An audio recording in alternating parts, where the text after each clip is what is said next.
Hello, this is the Doctor, and this is my submission for Universal Idol. At first I was afraid, I was petrified, kept thinking I could never live without Tom Baker by my side. But then I spent so many nights thinking Sarah Jane, but I refrained, and then I learned how to sing. And so you're back from outer space. All right, I'm going to have to stop you right there. It was different, but I liked it. Go ahead and get in line with the rest of the finalists. And now it's time for Mad Fans with a Podcast.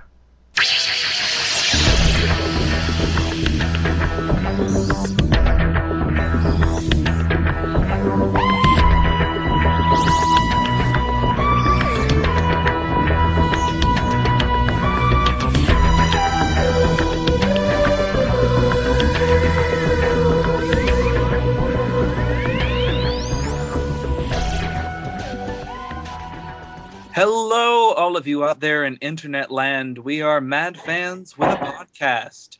My name is James, I'm Alexis. And I'm Scott. and we are bringing you another live, fun-filled, uh, however you would describe our podcast in very nice terms. We are bringing another one directly nice. to you. Yeah, I know, right? It has to be nice, though. I won't accept anything less than nice. You suck! Yeah, I know, right? Get off the I'm very stage! bad with criticism, so don't hurt me too bad. We are bringing you another great podcast tonight with featuring the third Doctor, John Pertwee, and the fourth Doctor, Tom Baker. Woo! So, yeah, I know, right? Very, Would you very care for a exciting. jelly baby? Would you like a jelly baby? Omega! Omega! I wear ruffles. Okay, so that was my very bad attempt at John Pertwee. But, all right. So, like we do with every podcast, we're going to start off by, telling all of you listeners out there what news we have from the world of Doctor Who, news and gossip we have at least. And something I would like to, I guess, start out with is that going around on the Whobraska Facebook page out there, there is a picture with the 50th anniversary logo on it, and it features Matt Smith, Karen Gillian, Catherine Tate, David Tennant, Peter Davison, and who else am I missing? It doesn't have. I think it has Clara on it as well. Something But like that. we were just discussing earlier before we were recording whether or not this is actually genuine. I guess the thing is that it's not fake, but it's not real. We can't really verify its authenticity. We can't really say, yes, this is completely real, or no, this is bull honkety cod swallow bullshit. So, Yeah. what do you guys think? Well, I mean, is it real? Do you guys think it's real? Is it something you would like to see? Is Peter Davison the choice? well, I don't have a problem with all these people coming back, but the reason I thought it was fake is because it's clearly using, Photoshop pictures from other promotional pictures that they've done in the past. So I was like, is this just somebody putting it together with people they would like to be back, or Yeah, that makes sense. That's my best guess on it anyway.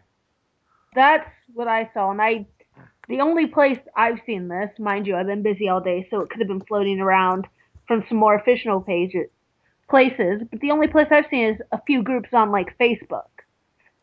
And the internet tells me a lot of things, but the internet also lies to me a lot. Like, Wait, they I'm can't put anything that's not true on the internet. Where'd you read Where'd you that? hear The internet. that? Yeah, we did not plan that. That was a genuine moment right there. Uh, so, do we have any other news from the world of Doctor Who before we dive right into Tom Well, Baker, John Pertwee? did you want to Yes. talk about the? Oh, Scott, did you want to go first? Well, I think it may be the same thing that you're thinking of the new guests that were announced for Chicago TARDIS.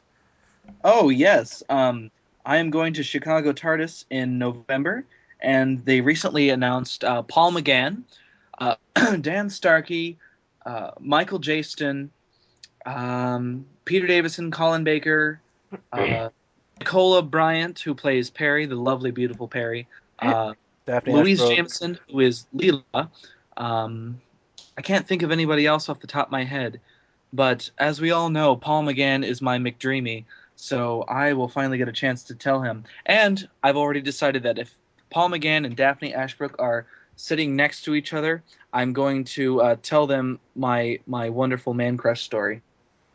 Oh, what's this story, or do you want to share it later? I'll share it later. Okay, but what I was gonna say, actually, that was completely different from what I was gonna bring up. And did we want to talk about what you found out about? I think Sarah Jane's son name was Luke, and his Yes. chin. Oh, the His promotional chin. poster going around that basically it's who the hell is this? Because nobody knows. I believe it is Sarah Jane's son, Luke, his face. It looks a lot like his face. I'm not saying that it is, but it looks a lot like his face. So, It could be. I do agree. Looking back at it, it does look like him. So, hopefully, so I mean, it would also bring a lot of sense into it, thinking that it is the 50th anniversary, and since Elizabeth Sladen passed away 2 years ago, it is very upsetting that we can't have her for the 50th anniversary because I'm sure Hellfire bent on thinking that if she were still alive, she would play a huge part in the 50th anniversary. But since she definitely. passed away, they can bring back Luke and have him kind of replace her instead. pass the Or torch. what would be cool is if Luke became a companion. Yes, a Yeah. second generation companion. that Haven't had that yet. that would definitely be Always interesting. have to have a Smith on board, huh? Yes. So, I think that's what Mickey said. Oh God, So don't bring yeah. up Ricky. Ricky and Mickey and his weird tonguey cousin Licky. So yeah, I don't know We're why I going into went there. Pokemon now. Okay. Yeah, let's So, let's not go there. but I So think that is all for news, unless yeah, there was something James was about to say. well, I was going to moderate us right into our doctors of the hour. Forget Um, that it's your night to moderate. yeah, it is my night to moderate since poor little Alexis over there is having some sicky issues. I am your guest moderator for tonight. I guess. I So, can talk, just not well. well, I mean that's okay. I can't talk well either. I can talk good, but I can't talk well. Me Sorry, I fail just. English? That's impossible. So let us dive right into what happened to be two of my very favorite doctors, and which probably will be two of the very favorite doctors among, I guess, anyone else. Uh, Let us start with some random facts. John Pertwee, the third Doctor, actually he got a chance to pick out his own costume, so he put together some of the most ridiculous things he could find, and ta-da! Ruffles with a velvet jacket was born. That is the story of how he got his costume. Tom Baker, he walked in on his doctor interview, and or acting interview or acting audition with the clothes that he wore in Robot, the red corduroy jacket and stuff like that, and they hired him on the spot because they thought he looked bohemian enough to be the doctor, and they wanted to try something new, so they thought he looked very nice. Um, let's see. Oh, also interesting fact: John Pertwee's Doctor was the first Doctor to be broadcast in color, and apparently, Spearhead from Space, the first Doctor 3 episode, is now the first and probably only episode to be formatted into Blu-ray, Of the as classic Scott so series. generously said, of the classic series. So, Yeah. keeping that in mind, let us talk about what are our favorite things from John Pertwee and Tom Baker. Lots of lace. That's always a plus. Scott. I Oh, go ahead, Alexis. Oh no, I was done.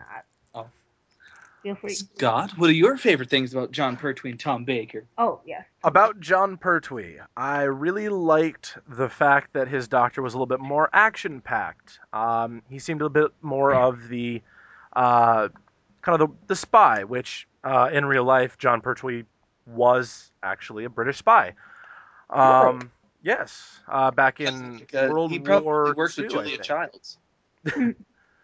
um, about Tom Baker, there's not a lot that you can hate about Tom Baker.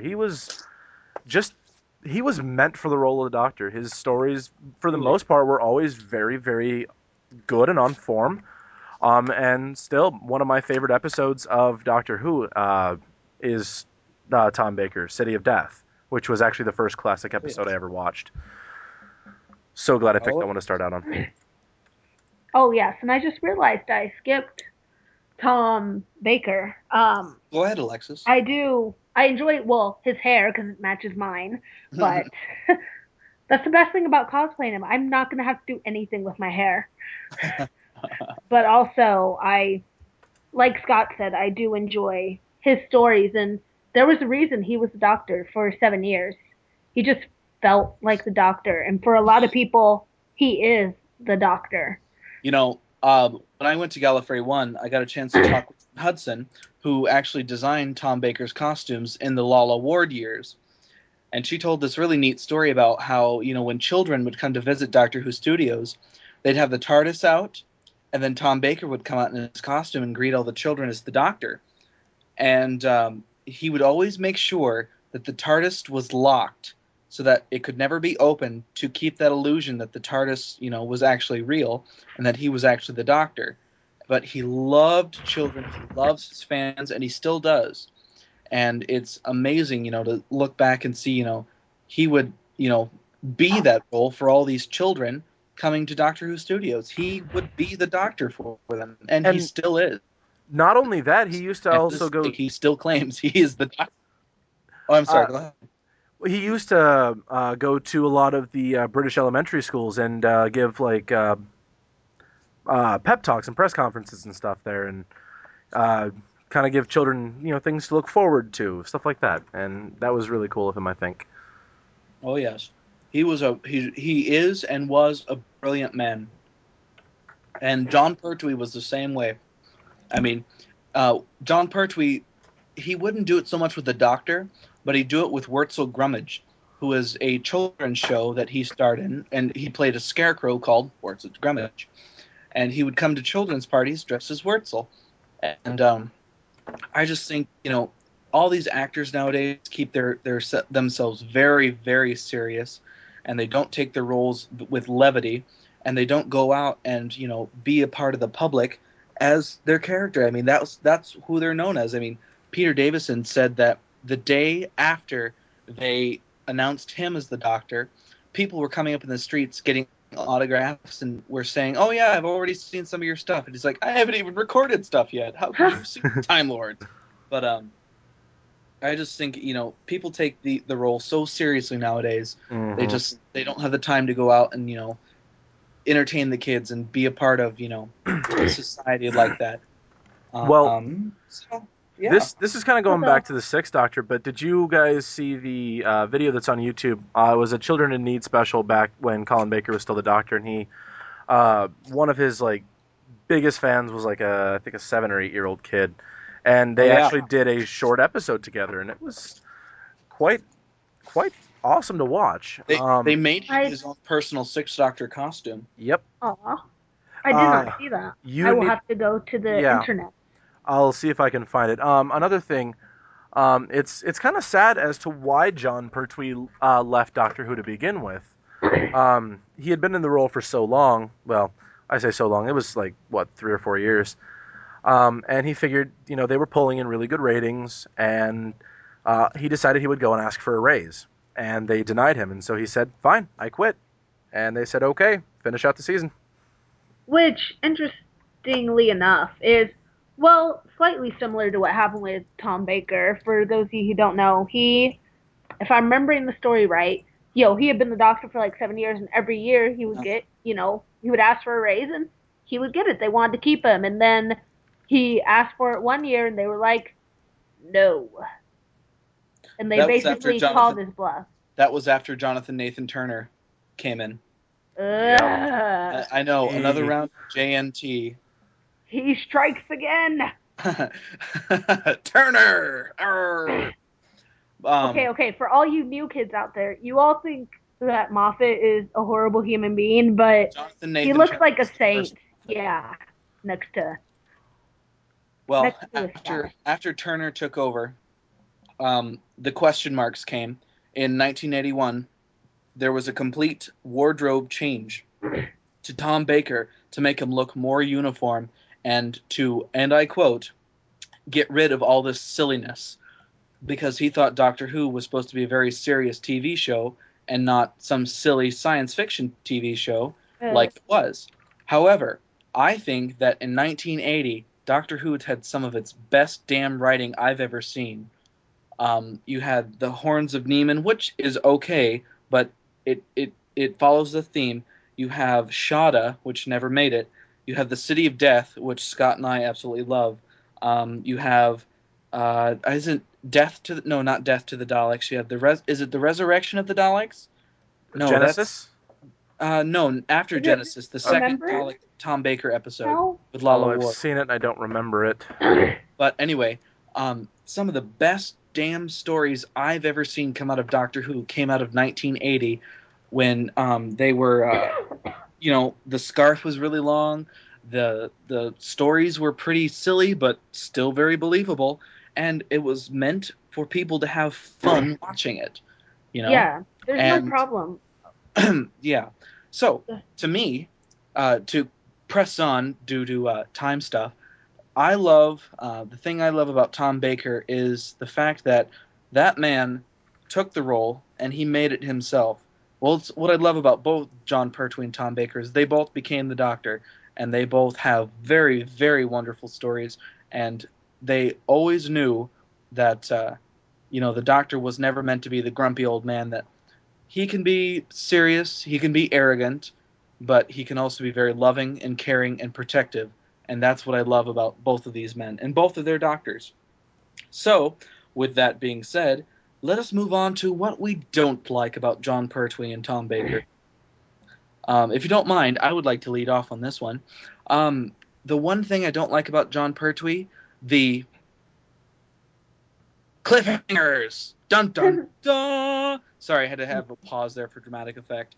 Um, the best cliffhanger, by best I mean worst cliffhanger I've ever seen in my life was in the Sea Devils episode, and it ended with John Pertwee climbing a ladder. That's how it ended. John Pertwee was climbing a ladder, and I thought that was an absolutely terrible way to end a story. The thing I don't like about Tom Baker is there's one episode in particular where he was very, very grumpy, and that was Terror of the Zygons. And I didn't like how he was very inconsistent to begin with the way he was going to play the Doctor. And I guess that's kind of a good thing that Tom Baker's Doctor was incredibly unpredictable, and he was very arrogant and kind of demanding. So that's what I don't like. So moving on, whoever would like to go next. I have one interjection. Um, the special with Colin Baker and that kid is called "A Fix with the Centaurans." Just in case Okay, anyone out there wants to find it on YouTube. good to know. All right.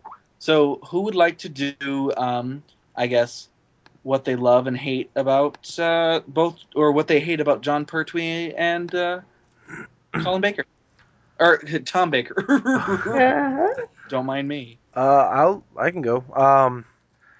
The thing I didn't like about John Pertwee, his stories tended to be very long and Yes. drawn out.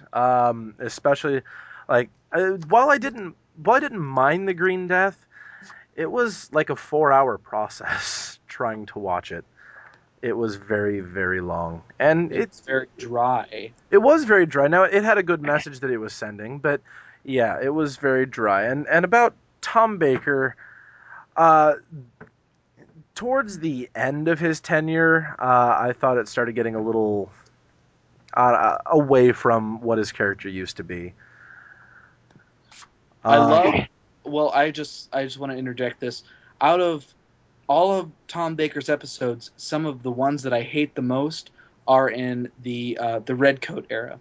which is season 18. Yeah. And that's kind of my thought as well.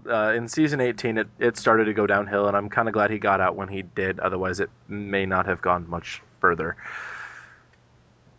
Nope. Yes. So, So I'm gonna have to say, okay, I'm gonna have to think on Pertwee for a minute.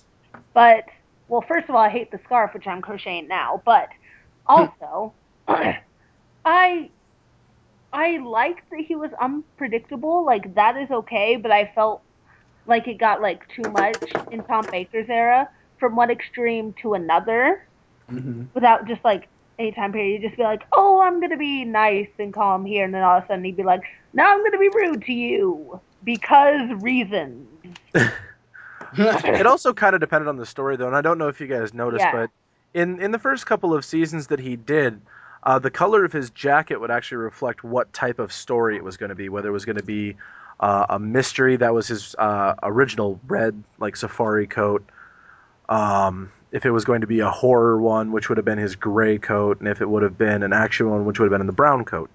So, an That is interjection. true, and that might have something more to do with the writing rather than Tom Baker himself, Well, yeah, possibly. But yes, I do agree.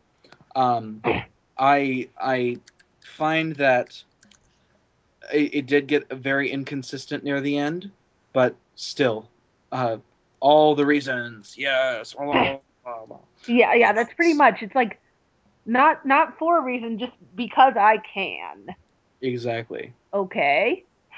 Because things. I'm an alien. Yeah, pretty much. Aliens. Exactly. Exactly. So, what about John Pertwee? What don't you really like about John Pertwee? Gosh, I haven't seen as much of him as I have Tom Baker. Although I'm nowhere near to being done with Tom Baker's stuff because there's so much. Uh, But I you know what? I actually am trying hard to be able to find something. Oh my gosh. I I will interject as soon as I think of it in the middle of this podcast at the most inopportune moment. Like me. Yes. Random interjections. exactly. So, um, now let us talk about what were some of our favorite episodes from both John Pertwee and Tom Baker. Well, I will be happy to go.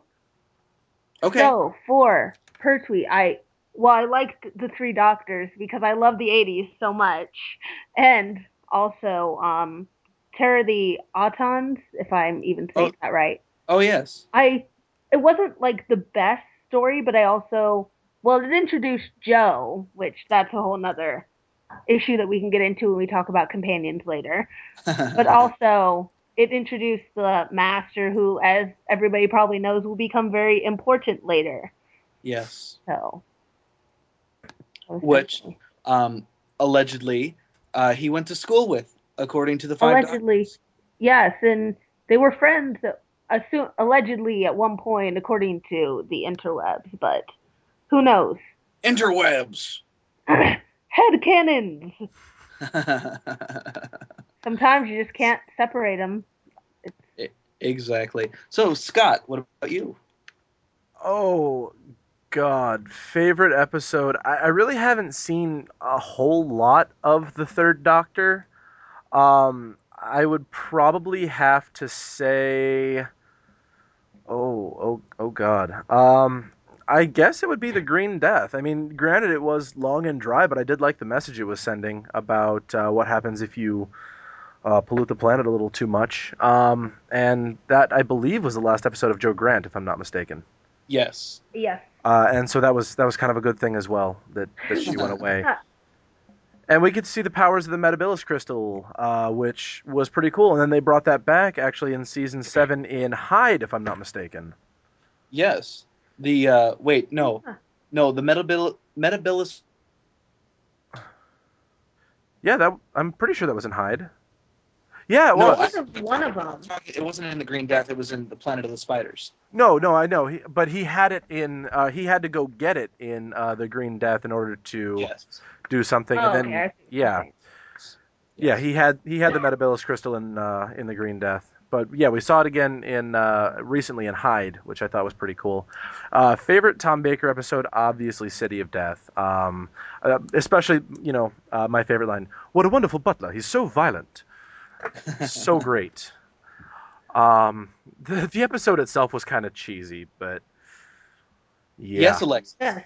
Oh, I just realized that I forgot to say my favorite Tom Baker episode, which is a crime.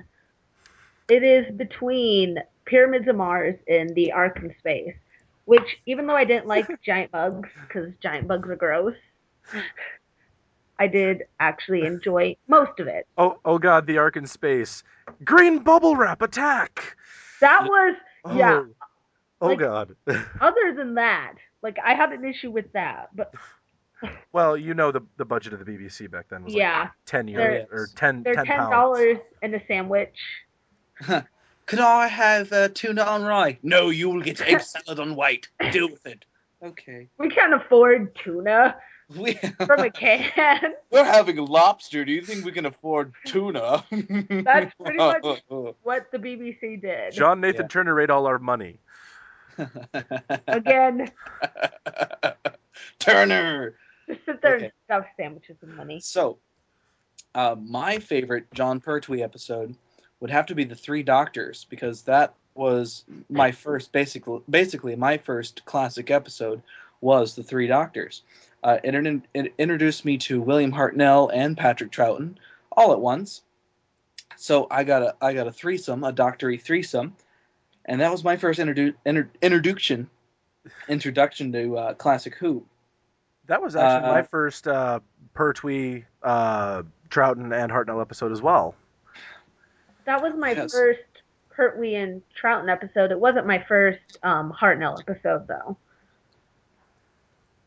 that makes sense. Yes, that does make sense because we were going to say, okay, wait a minute, Hartnell's in the episode. I don't understand how Yeah, that but I'd seen some first Yeah. Doctor things before I Yeah. watched that. Um, my favorite Tom Baker episode has to be the Leisure Hive because it was the introduction of the burgundy coat. And when I first saw that, I thought the first thing that went through my mind was, wait a minute, am I watching the right show? Because I had just seen, the big long multicolored scarf, the fun little outfits, and then I see this long burgundy coat and the long burgundy scarf. I'm like, wait a minute, I'm not watching the right episode. I'm not even watching the right show. But I love the new way that season 18 took off. It took off beautifully. The Leisure Hive was a fantastic episode. It showed luxury and sloth and greed to the extreme and wrath to the extreme, and it displayed everything brilliantly. I love the clash of the green and the red, and it was wonderful. Also like Meglos, which is an episode. I believe it's the second episode that a doctor played against himself as a villain. So yeah, that's what I got. Um, how about let's do the hardest question of all? Who is our favorite companions from John Pertwee and Tom Baker? Are we gonna go with the favorite companion who's not Sarah Jane rule again? Yes. Okay. That's gonna Well, be I so hard guess for me with Pertwee. we could, if you want, we could. I It's mean, I it's up to personally, you well, guys. you guys go ahead. I'll explain my reasoning after. Go Okay. ahead. Whoever wants to go. Don't all talk at once. Okay, Okay, Scott, I'll you go. go. I'll Sorry. go. Okay, since I really didn't like any other of John Pertwee's companions, I definitely have to say Sarah Jane for Pertwee. As far as Tom Baker goes, since I've already said Sarah Jane, I am going to have to say, oh man, he's had so many. Uh, God, probably Romana 2. I did like Romana 2. Romana 1 was fantastic, Uh, but yeah, I I was. liked Lala Ward in the role. I thought she fit really well, and of course there was a lot of chemistry going on between them at the time. Yes. Sex. behind the scenes and on the Uh, scenes. yes. I prefer Romana 1, but I'm also not a fan of the sailor outfit. But that's just Romana, would you like a jelly so, baby? so and I Alexis. also well, I just said Romana 1. And well, my favorite companion from Tom Baker is definitely Leela. I think she's hysterical, at least to me. I just love how she was that savage wandering around Uh, and that she almost didn't get everything. So and in to the me, Invisible Enemy, she her stupidity played off very well. yes.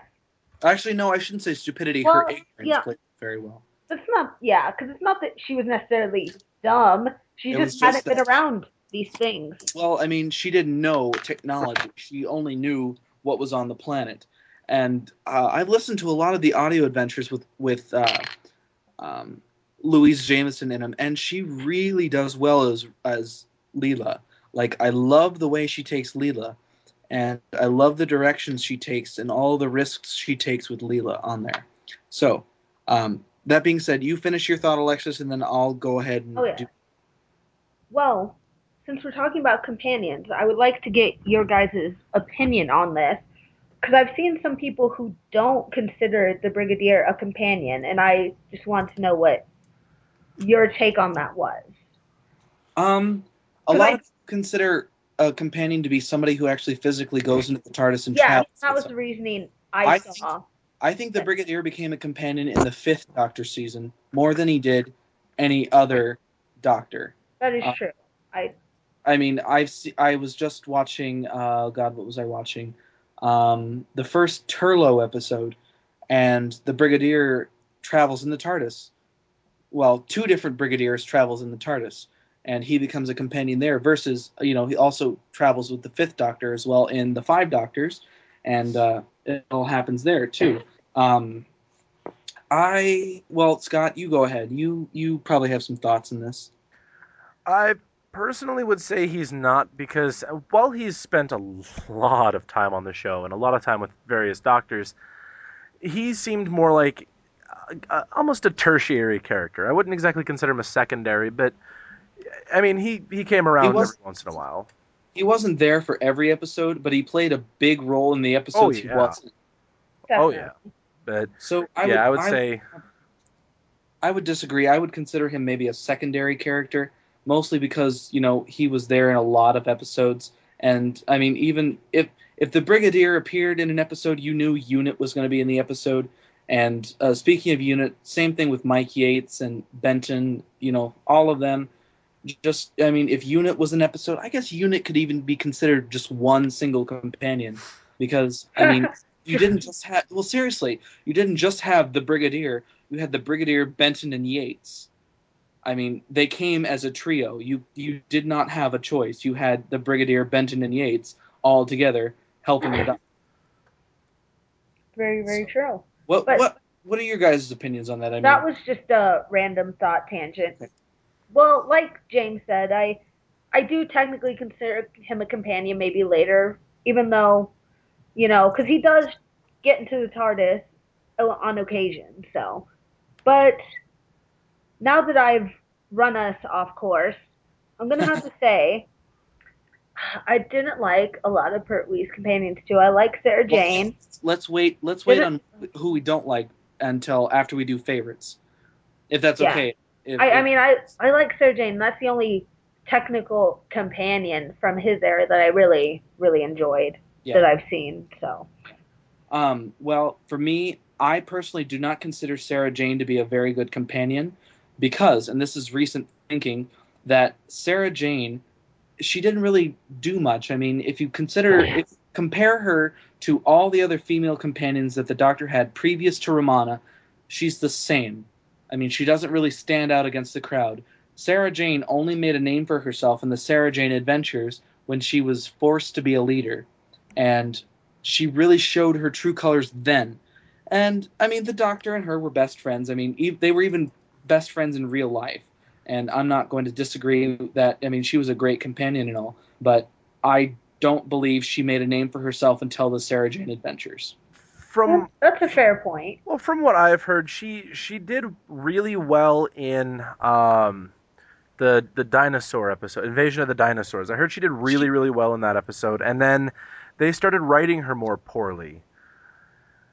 And then Well, I guess that could be. I mean, that's what I've heard anyway, because I haven't seen that episode. But she had a very good acting model. I mean, she had a very good acting, thesis, I guess. But I mean, trying to combat a very good acting thesis versus very poor writing, it never Yeah. ends. yeah. So anyway, to continue my thought, my favorite John Pertwee companion, obviously Sarah Jane. I like the later episodes. I like the Doctor had become less serious and more about fun, and Sarah Jane was the perfect companion to bring that about.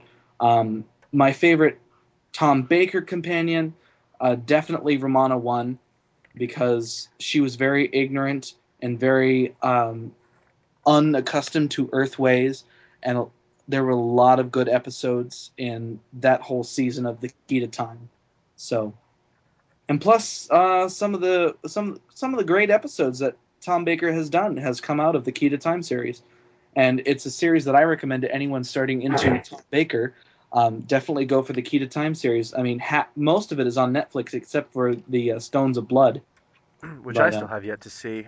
There was one episode of or one arc of the Key to Time series that I could not stand, and that was the one where they're on that really cold planet and they're going after the Jethric, and was that? it's Oh wait, no, that was Android. No, not androids.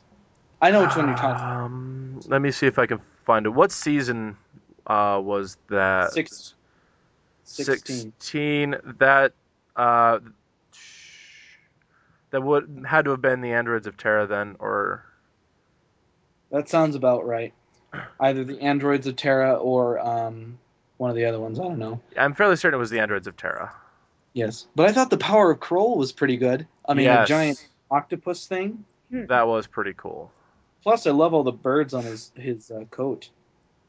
Tweet, tweet, tweet, tweet, tweet. Oh He no, has geese pins. it was the Rebos operation. That's what it was. The Rebos operation. Because That one was on that's there. right. Because Romana dressed up in that golfing costume Mm-hmm. because she thought it was part of the era. But Oh, Romana. Not so good on that episode, but the rest of it I thought was fantastic. So yeah. Oh, also, little side note. Speaking of, I guess, Tom Baker companions, Tegan has just been voted the #1 companion out of Doctor Who. Period. What do you Really? guys think of that? Well, She has been voted the best companion of Doctor Who ever. I liked Tegan. I like her. Tegan really grew on me when I started watching more Peter Davison episodes.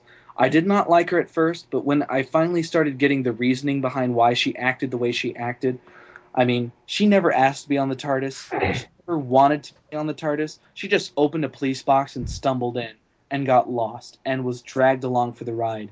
And then after she lost her job at Heathrow, she wanted to come back because she had nowhere to go. She had nothing to lose.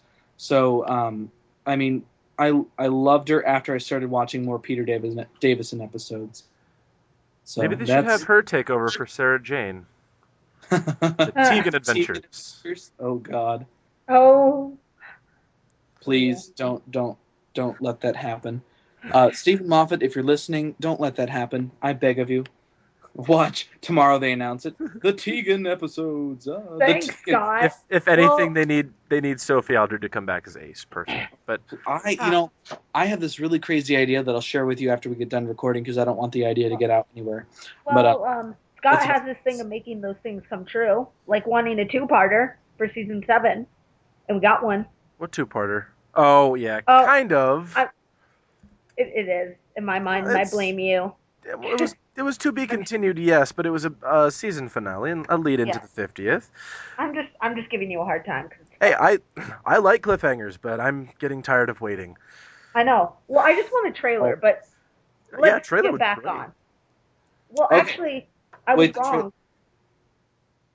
We okay. might. I think Comic Con's actually this weekend. Comic Con is this weekend. Yeah, I think it is because I So see people this on is Tumblr. Hopefully, we'll so see a our trailer. next podcast. Our Maybe. our next podcast, we will announce what we thought of the new trailer, anything that happened at Comic Con Yeah, if we get a trailer. that we need to discuss, etc., etc. So let us move on to our least favorite companions of Tom Baker and John Pertwee. Least favorite companions. Let's all say it together now. Joe Grant. Yeah, Joe Grant. Yeah. Sorry, Katie Manning. Katie Katie Manning. Manning. If you're listening to this, you were absolutely beautiful, and you're one of the better companions to lead into something out there. But you were blind as a bat, and no one likes you. Well, it wasn't your fault. It was the writing and how it was just your character. It wasn't you, and we love you, No, and we're sorry. we don't blame you for anything. We blame the BBC for giving Joe Grant a very shitty writing. Katie Manning, you were definitely. I mean, look, Frontier in Space. That was an awesome episode. Even for Joe Grant episode, it was awesome. And I mean, it kind of, I don't know. After the Doctor got back his TARDIS, he was kind of cocky. So I mean, yeah. So that's what needs to happen. The Doctor needs to be stranded on Earth for a couple of centuries. Make it so. I just turned it to Captain Picard there for a minute. Make it so. Make it so, number Make, one. make it so, number one. Okay, so you guys, who was your least favorite companions of John Pertwee and Tom Baker? Well, like we all said, Joe Grant. That we all said at once. Tom Baker, though. I'm gonna have to go with Harry. It's just that I just didn't care for him. I don't know why. Harry Sullivan? Yeah. Yes, I just nah. There's only one Harry. Thank Harry you for Potter. giving me. Yeah, Thank you for giving me mine because I couldn't think of who he was. yes. I haven't seen much with him in it, but from what I've seen, I'm just like, He why was are in you here? he was in Yeah. a, a little bit of episodes in the beginning of season 12. He was in a lot. I think he was in the Yeah. entirety of season 12 and left in season 13 and came back for one episode as a guest appearance, I and mean, that was it. yeah, I mean, he does make himself useful, which is nice, but He's a medical doctor, and yes. he specifically states, and one of the most famous quotes from Doctor Who comes from Robot. I'm not a doctor, I'm the doctor. The definite article, you might say, when talking to Harry Sullivan. So, I mean, I have to thank Harry Sullivan for, instigating the Doctor into saying that. But you know. Uh, my So, Scott. my least favorite Pertwee companion, obviously, Joe Grant. Um, yeah, as far as Tom Baker goes, I mean, I really don't have a least favorite companion. If I had to choose one, it would be tied between Harry Sullivan and Nyssa. Oh, I forgot about her. Yeah, everyone kind of does. About season 18. Well, let me remind you all that Tegan, Nyssa, and Adric were all a fourth Doctor companion as well. They were in season 18. So I kind of like Dadrick. I'm one of the Tegan few. Tegan was a one episode fourth Doctor companion in Logopolis. And Nyssa So was around since. the Keeper of Traken, Thank you, the Keeper of Traken. Yes. And Adric which stowed aboard when they were in E space. which reveals Anthony Ansley as the Master. Yes, because it was. Yeah, well, I'm not going to give anything away in case people haven't seen it, but Oh, Well, not just that we I mean, don't. Not that we I've don't already give away spoilers here. he said that Anthony Ansley becomes the Master in that episode. You might as well just say it. Well, yeah, it was in the show. It was Nissa's father, and then he gets taken over by the Master. But yeah, I like I said, I'm one of the few that actually didn't mind Adric as a companion. So I didn't mind him. He just wasn't my favorite person to be around. But I had found out that I was wrong because my friend confused me on the internet because she was saying she got tickets for this for Nerd HQ at Comic Con and that it was happening, but apparently it's not happening until next weekend. So that was my fault. I was kind of confused. Oh no, that's okay. Don't worry about it. I Yes. mean, So I was just don't make going to correct mistakes. myself. Okay, well, thank you. Well, Yes, we will have at Ozfest then. We will announce all the awesome goodies that have come out of Comic Con. yes. Then, Yes, A because random Comic Con. we do have an official panel at Ozfest now. It is. It is. 9 p.m. on Saturday. We're not sure what room yet, but Yes, but please join us. please, yes, you can. There will be a chance to ask us questions and see I our will be faces. I will be there in my fursuit because I'm fursuiting on Saturday. Yes, I will most likely be, depending on what I'm wearing. I don't know. Probably I'll make sure to get my Fourth Doctor outfit on. If not, I will be Bilbo Baggins. But yes, Yes. Also, there will be a special guest appearance by none other than Dalek Bob, who will be making his first appearance, public appearance, at Ozfest. oh, Bob's showing up. Yeah. Yes, and I'm hoping I get to test drive him for a little bit because that would be awesome. Dalek Bob will most likely be invading our podcast, Oh God. Very fun. which I cannot stop him if he decides to do it. Where's Except if he decides to do white wee wee, and then I will stop. What? Where's Perry when I need her? I'll just use her as a meat shield. Oh, She's got enough meat on her Alexis, chest to be a meat shield. Alexis, oh my when god. we get done with the podcast, we'll send you white wee wee. We'll Oh god. Okay. It's basically a very very bad misinterpretation of a Peter Davison episode. Oh, okay. You'll have to show me that too because I haven't seen it either. Oh God! Oh God! Oh God! Okay, so what were some of the things that really stood out to you guys from John Pertwee and Tom Baker? What were some of the things you liked about the whole entirety of them? What were some of the things you disliked? I mean, any comments and concerns you want to take on from well, Pertwee?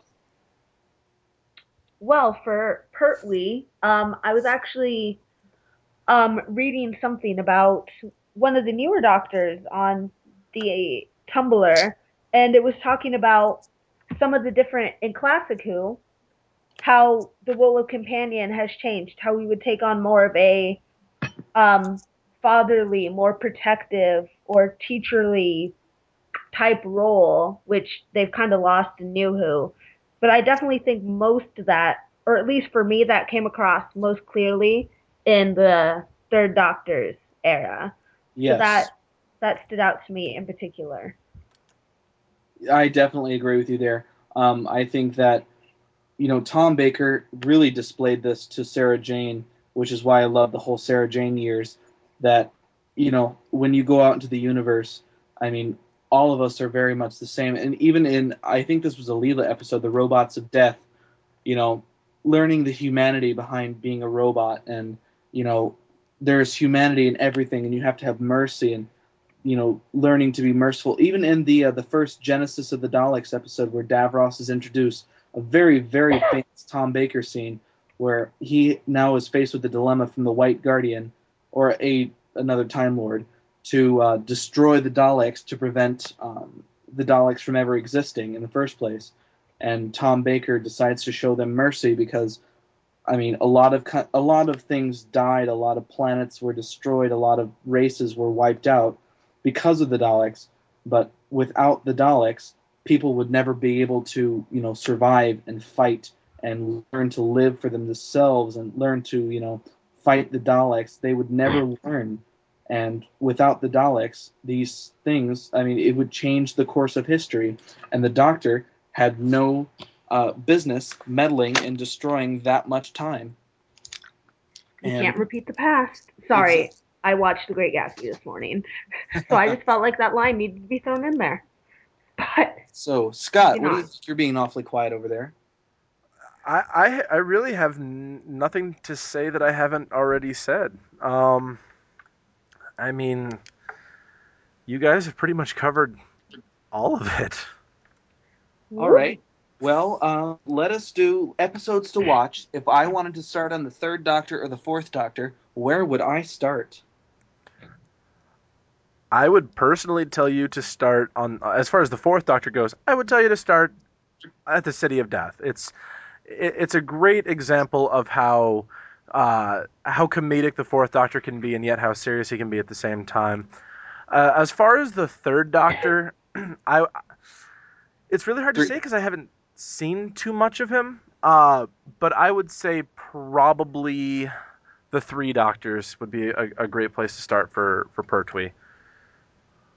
Yeah. Yes. For Um. Pertwee, oh, go on. Oh, sorry. Go ahead. Go ahead. I would either say, like Scott said, the Three Doctors, or oh my gosh, now I can't think of it. Oh, Spearhead from Space, which is actually his first episode. So start at the beginning. I Also, this. Oh, sorry. Go ahead. Sorry, I keep wanting to interrupt you. It's Sorry. okay. It's okay. I just, I think it introduces a lot of the things that are going to be going on in his era, very obviously because it's the first episode, like the TARDIS not working right away and stuff. So all those things Um, come out. this reminded me. Sorry, Scott. When you said City of Death, it reminded me of this. Um, the One of my favorite authors, Douglas Adams, was a guest scriptwriter through the Tom Baker season of 17, where he wrote The Horns of Nimon, he wrote Shada, and he wrote The City of Death, which are all some of my favorite episodes. So, just wanted to throw in that. Oh, God, I just lost my train of thought. I'm sorry. Oh, yes. I wanted to talk a little bit about the gadgets of John Pertwee. We had Bessie, the early 1900s Canary Yellow Roadster, which could go at which could drive at the speed of light, but would have a special ability that the Doctor added to it that would prevent the passengers from be affected by the G forces. Um, you had the Sonic Screwdriver, which was the official redesign in the John Pertwee and Tom Baker seasons. Or the Sonic Door Opener, which was the first kind of official introduction of the new Sonic Screwdriver. What am I missing? Oh, gadgets. Did you Yeah, get the yeah. Whomobile on there? Oh no, the Whomobile and the Who Cop. Oh, oh, the helicopter. Oh Yes, God. the Who helicopter and the Whomobile, both of them, all of them, John Pertwee's personal gadgets, and he actually was a stunt driver and did all of his own stunts, I which was kind of awesome for him being kind of an older guy. I was He, listening to to an interview that they did with Elizabeth Sladen, and she was talking about how when they would have to go out and do stunts or they would have to travel, she would ride with John Pertwee and they would go in the Whomobile, and eventually they had to say, yeah, you can't drive that on the road anymore, because aw. they would just be getting looks from everywhere. People would stop paying attention, and people would like. I don't know if they would get into car accidents, but I'm sure it was a safety concern. Well, the Whomobile was actually not an officially licensed car. They had to borrow the license Who won from the person in England who already owned that license plate number. So Oh wow. it was not officially licensed, so they couldn't actually legally take it out on the road. But they did. Oh, BBC logic. Uh, YOLO. yeah, I know, right? The original Well, YOLO. that was Pertwee's idea.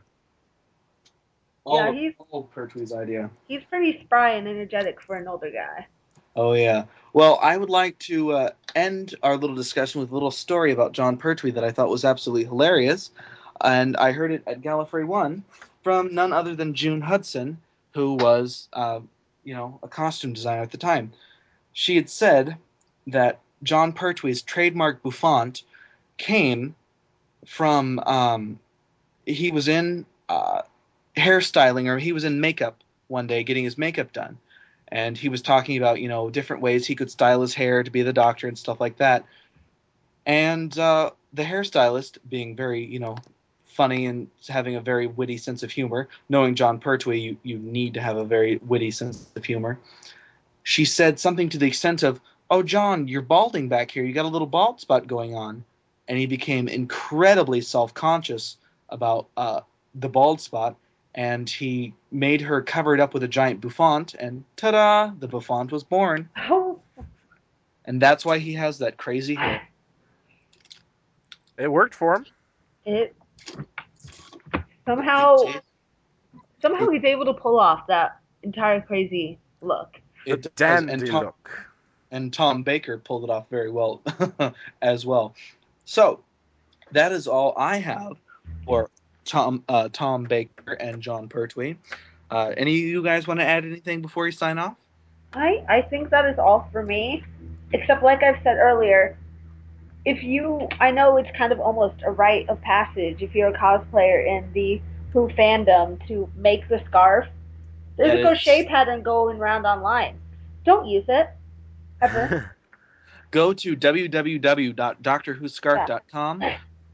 They have the official BBC license or the unofficial BBC license fan made Doctor Who scarves directly from the actual scarves that Tom Baker wore. Most of People them. bought them, collected them, borrowed them, went to museums and counted all the rows and counted everything for you. So all the work is done for you. All you need to do is grab a pair of needles, some yarn, and get working. Oh, very Some of well. But those patterns are still speculation. Certain ones, like the season 15 scarf, have not shown up, as well as the official season 18 scarf is still No, the nowhere. official season 18 scarf is official. Well, It is real. because I know on online that one person keeps going on about the counts and everything, and they keep checking it. But I but thought the one that is owned by God, the guy that runs DoctorWhoScarf.com, I Yes. believe that was a Shada. well, He owns yeah, the he owns Shada.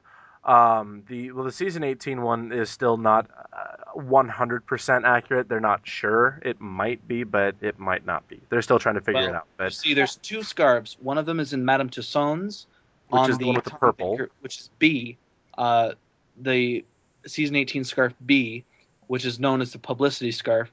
And then the first one, I have no idea where that's at. It might be on a different Madame Tussauds. It could be in a personal collection somewhere. or it could have actually gotten destroyed when the Fifth Doctor took over and tried to find his way around in the TARDIS. Yes. yeah, but So, not that the pattern, the crochet pattern, is a bad pattern.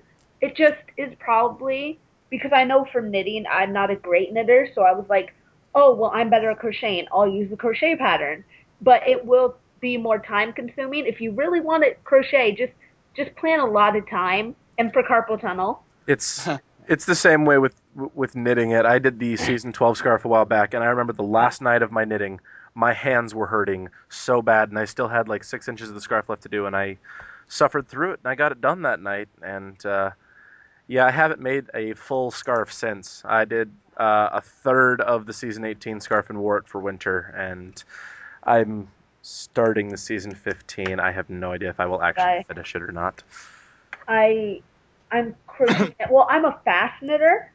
I'm just not a very good you're a witty little knitter. knitter. And I'm So, the opposite. I'm a good knitter, but I'm very slow. So Um, so not to interrupt you guys or But yeah, anything, but yes, wittylittleknitter.com. Also, go to anything. I think there's a cosplay blog out there, Honorary Doctors Cosplay Breakdowns. Very informative. Definitely, look him up. That's UK Bob. He does a lot of breakdowns of his own costumes. Um, Also, if you're looking for any costumes, definitely recommend www.cosplaysky.com, or baronboutique.com, which is where I got my Fifth Doctor coat from. I'm not a paid spokesperson. I'm not being paid to say this. I'm just recommending any of you out there who want to, start up your own costume. Go to one of these websites. Go to Goodwill. Search out a trench coat, alter it, stuff like yeah. that. Do what Goodwill, you want to do. yes, I Goodwill is great. have one shout out. Well, technically it's two. For those of you on Facebook, if you're not already, please check out Time and Relative Crafting in Space. We are an open group, and we are there to help. Also, there's another really big Doctor Who cosplaying group out there called Stitches in Time. Also, please check that one out. That one is run by Will Gillies, and he is fantastic, as well as many of the other members of the group. Yeah, that's all I got to say. Definitely. But definitely, just go. This is my recommendation because this is what I did for my Fem Fourth Doctor. Just go to the thrift stores and feel free to alter it. Even if you're not like a sewer, there's like this like little $15 like little machine, handheld machine, and it's not for anything extensive, but I found that it works for quick things like hemming things up and things.